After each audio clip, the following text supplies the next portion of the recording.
Sir మీ సోదరి మీ చెల్లమ్మ గారు వస్తే మీ నాన్నగారిని ఎందుకు చూడలేదు సార్ మీరు? అయ్యా, నాన్నగారు మరణించే ముందు నాకు 5 విషయాలు చెప్పడం జరిగింది. మొదటిది, నన్ను కాల్చొద్దు, పాత పెట్టు, ఇంటిలోనే 8 అడుగులు పైగా గోతు తీసి అక్కడే పాత పెట్టు, మొదటిదండి. రెండవది, పెద్ద రోజు కానీ చిన్న రోజు కానీ చెయ్యొద్దు, నేను ఎక్కడికి వెళ్ళను, ఇక్కడే ఉంటాను, రెండవది చెప్పారు. మూడవది, ఏ స్త్రీకైనా పెళ్ళయ్యాక తన భర్తే తన సర్వస్వం అయిపోతుంది. భర్త పోయిన ఆడది గుప్పటి దుఃఖంలో ఉంటుంది. అలాంటి సమయంలో వెళ్ళి తన బొట్టు, తన చీర, తన గాజులు తీసేయడం అనేది ధర్మం కాదు. ఎప్పుడూ ఆ పని చేయొద్దు. మీ అమ్మకి నాతో గాజులు, పువ్వులు, పొట్టు రాలేదు, తన పుట్టుకతో వచ్చింది. కాబట్టి నేను వెళ్ళినా ఎక్కడున్నా ఆవిడ వ్యక్తిత్వం, ఆవిడకంటూ ఒక స్థాయి. ఆవిడకి చిన్న వయసులోనే తల్లి కోల్పోయారండి. ఎవరో వయసులో తండ్రిని కోల్పోయారు. మా అన్నయ్య గారు పుట్టాక ఆ నాన్నగారి పేరు, ఆ మహాతల్లి పుట్టాక ఆయన తల్లిగారు పేరు పెట్టుకుని ఎంతో మురిసిపోయేవారట. ఆవిడ బాధపడితే ఆయన బాధపడేవారండి. ఆవిడ పాదానికి మట్టి అంటకూడదని స్కూలుకు కూడా పంపడం మానేశారండి. అందరికంటే ఎక్కువ దగ్గరగా చూసింది ఆవిడే నా తండ్రినండి.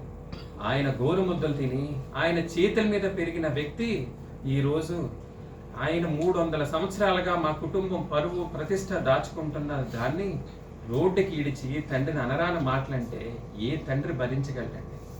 ఏ తండ్రులందరూ ఆలోచించాలండి.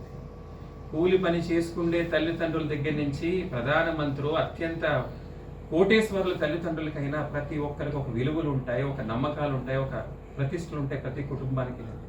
అది దెబ్బ తీసిన నాడు ఆ పిల్లల్ని క్షమించకూడదు, ఎప్పటికీ క్షమించకూడదండి వాళ్ళని. అలా క్షమించి నిజం ఏంటి, తప్పు ఏంటి, ఒప్పు ఏంటి చెప్పని తల్లిదండ్రుల వల్లే ఈరోజు సమాజంలో ఒక టెర్రరిస్ట్గా, ఒక రేపిస్ట్గా, ఒక దుర్మార్గులుగా తయారవుతున్న పిల్లలు తల్లిదండ్రులు చేస్తున్న తప్పండి. ఇవన్నీ గ్రహించే ఆ రోజే నా తండ్రి ఆవిడ దూరం పెట్టుకుంది. ఎప్పటికీ క్షమించలేమన్నారు. ఏ గర్భంలో అయితే నా తల్లి 9 నెలలు మోసి కష్టపడి కనిందో అదే గర్భాన్ని కొట్టుకుని ఏడ్చిందండి నా తల్లి. ఇలాంటి దుర్మార్గురాలిక నేను జన్మనిచ్చాను, నా పసుపు గుంగాలు పట్టుకుపోయిందని అదే కడుపు కొట్టుకుని ఏడ్చిందండి. నా తల్లిదండ్రుల బాధ మేము స్వయంగా చూసామండి. లోకం ఏమనుకున్నా సంబంధం లేదండి. నా తల్లిదండ్రులు పడ్డ బాధ ఇంత అంతా కాదండి. ఒక సంఘటన చెప్తాను మీకు. రాజకీయ విమర్శలు అనుకోవచ్చు అంటారు. మీ యొక్క క్రాంతిమైన కారణం మనం ఎలా చెప్తాం సార్ అవన్నీనండి. ఆవిడ ఒక పార్టీకి వెళ్ళారు, మేము ఒక పార్టీలో ఉన్నాం. పార్టీలు ఏదైనప్పటికీ కుటుంబం అనేది కుటుంబం అండి. అంతేగాని రాజకీయ లబ్ధి కోసం దీన్ని త్యాగం చేస్తున్నారండి. సరే, ఈవేళ ప్రతిపాడు ఎమ్మెల్యే ఇచ్చేశారు, నన్ను చిత్తుగా ఓడించేసి డిపాజిట్ లేకుండా చేశారు, మంత్రి అయిపోయింది, లెక్కలేని ఆస్తి సంపాదించింది. ఏం కోల్పోయిందండి? At what cost is earning all that? దేవుడు లాంటి తండ్రిని వద్దనుకున్నా, భూదేవి లాంటి తల్లిని వద్దనుకున్నా, రామలక్ష్మణ్ లాంటి అన్నదమ్ములు వద్దనుకున్నా, స్వర్గం లాంటి పుట్టిల్ని వద్దనుకున్నా, తల్లిదండ్రులు లెక్క చేయని మనిషి ఎవరిని లెక్క చేస్తుందండి? ఏ పార్టీని లెక్క చేస్తుంది? ఏం సేవ చేస్తుంది అనేది ప్రజలు, ఆ పార్టీ నాయకులు ఆలోచించుకోవాలండి. ఇది రాజకీయం కాదండి, రాజకీయం కానే కాదు. హైదరాబాద్ వెళ్ళినప్పుడు కూడా తన ఆశ్రయం లేదని కూడా నాన్నగారు గతంలో కూడా మాట్లాడారు. ఫస్ట్ టైం ఎవరు గొడవ మొదలు పెట్టారనేది ప్రజలందరికీ తెలుసు. ఎవరు ఈ గొడవ కారణం అనేది మీ అందరికీ తెలుసు. గొడవైన రోజు నుంచి ఈ రోజు వరకు 4 సార్లు ఆవిడ ప్రయత్నం చేయడం జరిగింది. మొదటిది మీ అందరికీ తెలుసు, కాకినాడ మెడికవర్ హాస్పిటల్లో నా తండ్రి స్పృహలో లేనప్పుడు రావడం జరిగింది.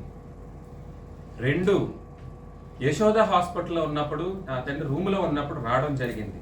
6, మంత్రిగా ఉన్నా, ఎంపీగా ఉన్నా, ఎమ్మెల్యేగా ఉన్నా ఎప్పుడు సెక్యూరిటీలు కానీ, సెల్యూట్లు కానీ, ఎస్కాట్లు కానీ, బాడీగార్డులు కానీ ఆయన ఎప్పుడు కోరుకోలేదండి. ఆయన ఎప్పుడు సింగిల్ మ్యాన్ ఆర్మీగానే ఆయన పనిచేసుకుంటూ వచ్చారు తప్ప ఎప్పుడు ఎవరి దగ్గర నుంచి ఏది ఆశించలేదండి. ప్రభుత్వ లాంఛనాలు వద్దని చెప్పడం మా నిర్ణయం అండి. ఆయన మాకు చెప్పిన ఆదేశాలే మా అన్నయ్య గారు మేము ప్రభుత్వాన్ని చెప్పడం జరిగింది, పెద్దలు కూడా అనౌన్స్ చేయడం జరిగింది. అయినా సరే పోలీసులు చాలా దారుణంగా ప్రవర్తించి ఆ రోజు డిఎస్పి గారు నాన్నగారిని ఇంటికి తీసుకురాగానే నా దగ్గరికి, మా అన్నయ్య గారి దగ్గరికి, మా అమ్మగారి దగ్గరికి వచ్చి కూడా అడిగారండి, అయ్యా ఆవిడ వస్తానంటుంది, ఏం చేయమంటారు అని. మా నాన్నగారు చివరి కోరిక ఇదండి, దయచేసి తీసుకురావద్దని చెప్పడం జరిగింది. మా అమ్మగారు కూడా అదే చెప్పారండి. అయినా సరే దగ్గరుండి దుర్మార్గంగా పోలీసులు తీసుకొచ్చి నా తండ్రి మరణాన్ని కూడా ప్రశాంతంగా బాధపడే యోగం లేకుండా చేసిన పోలీసుల్ని ఎప్పటికీ మర్చిపోలేము. ఇదా వాళ్ళు ఇచ్చే గౌరవం అండి? చేయవలసిన గౌరవం చేయకుండా మీ సెల్యూట్లు, మీ బోర్లు, డప్పులు ఎవరికి కావాలండి? ఇంత అవమానమా నా తండ్రికి? ఆయన ఆఖరి కోరిక కూడా తీర్చలేని పరిస్థితిలో మమ్మల్ని పెడతారా? ఇదేనానండి అధికారం ఉంటే ఇంత దుర్వినియోగం చేసుకుంటారా? ఇదా సమయం మీ రాజకీయం కానీ మీ అధికారం చూపించుకోవడానికి? అంబటి రాంబాబు గారి మీద కేసు పెట్టారని తెలిసిందండి. ఆయన చేసింది ప్రతిదీ కూడా మా కుటుంబం కోసం, మా తండ్రి కోసం చేశారు. ఆయన మీద కేసు ఏది పెట్టారో మా కుటుంబం సభ్యుల మీద అందరి మీద కూడా అదే కేసు పెట్టండి. వారిని ఎప్పుడు విచారణకు పిలిచినా ఖచ్చితంగా మేము వెళ్తాం, ఆయన తరపున మేము నిలబడతాం. ఇందులో ఎటువంటి సందేహం లేదు. ఎప్పుడు అది చేయనివ్వకు, ఎవరిని దగ్గరికి వెళ్ళనివ్వకు అనేది మూడోదండి. నాలుగవది, ఆయన చెప్పినట్టుగా చెప్తున్నాను సార్ మీ అందరికీ. ఆ రాజమండ్రి ఎదవ నేను చచ్చిపోయినా, మీ అమ్మ చచ్చిపోయినా దాని గాలి కూడా ఈ ఇంటి మీద తాగడానికి వీల్లేదు. ఎప్పటికీ దాన్ని క్షమించకు, ఎప్పటికీ దాని దగ్గర రానివ్వకు, గుర్తుపెట్టుకో అని చెప్పడం జరిగిందండి. ఐదవది, ప్రభుత్వం ఏమిచ్చినా స్వీకరించొద్దు, ఎప్పుడు వాళ్ళ దగ్గర చేయి చాపొద్దు అని 5 విషయాలు చెప్పడం జరిగిందండి. ఆయన చెప్పినట్టుగానే మేము అన్నీ కూడా చేసుకుంటూ వచ్చాము.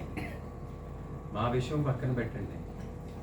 ఇప్పుడు కన్నంతకే పిల్లలకి తల్లిదండ్రుల మీద సర్వహక్కులు ఉంటే, కానీ కష్టపడి పెంచి చదివించి పెళ్ళిళ్ళు చేసి సమాజంలో ఇంటి పేరు ఇచ్చి ఒక స్థానం ఇచ్చిన తల్లిదండ్రులకి ఒక కోరిక, ఆశయాలు, ఆశలు, గౌరవం, మర్యాద ఉండకూడదా అండి? కేవలం కన్నంతకే పిల్లలకి సర్వహక్కులు తల్లిదండ్రుల మీద ఉంటాయా అండి? ఇంకా తల్లిదండ్రులకంటూ ఏమి గౌరవం, ప్రతిష్ట, మర్యాద ఏమి ఉండవా అండి? ఇంకా అవి కోరుకోకూడదండి తల్లిదండ్రులు? ఏ రోజైతే ఆ తల్లిదండ్రులు బాధపడ్డారో ఆ రోజే వాళ్ళ పిల్లలే కాదండి, అది నేనన్నా ఎవరన్నా సరే. ఆ విషయంలో నా తండ్రి పడ్డ బాధ ఇంత అంతా కాదండి. హార్ట్ అటాక్ వస్తుందంటే చేయడానికి ఒక టెస్ట్ ఉంది, ఫ్రాక్చర్ అయితే చూడడానికి ఒక స్కానింగ్ ఉంటుంది, క్యాన్సర్కి బ్లడ్ టెస్ట్లు ఉంటాయి, మానసిక క్షోభకి ఏ టెస్ట్ ఉండదండి. ఆ భగవంతుడు సాక్షిగా నా తండ్రి పడ్డ మానసిక క్షోభ ఇంత అంత కాదండి.